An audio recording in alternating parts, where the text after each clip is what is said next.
पहले जैसे अब ना भलाई चलता। ए राजा 4 दिन सबर करी। पहले जैसे अब ना भलाई चलता।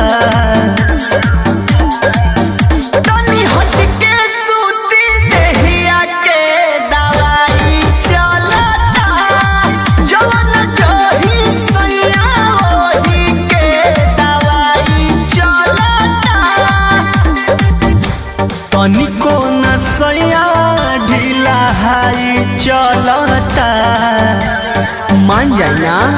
तनी हट के सूती देहिया के दवाई चलता। जवन जही सैया ओही के दवाई चलता।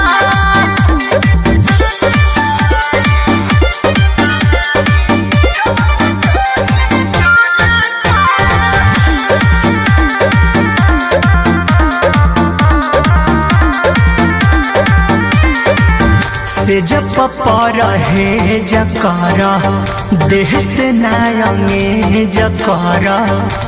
बानी को मजोरिया भी जानी डर में जकारा। कहाँ जाए रे। से जब रहे जकारा देह से नायंगे जकारा। बानी को मजोरिया भी जानी बात बुझता रे कमाई गलता। तनी हट के सूती देहिया के दवाई चलता। जवन जही सैया ओही के दवाई चलता। कपसूल खातन ये राजा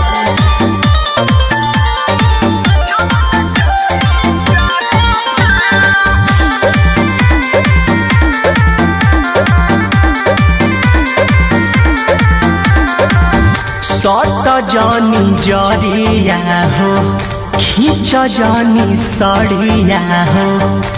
बोलू बिशुनपुरी जानी कर बरिया हो। मान जा। सट जानी जरिया हो खींच जानी सड़िया हो। बोलू बिशुनपुरी जानी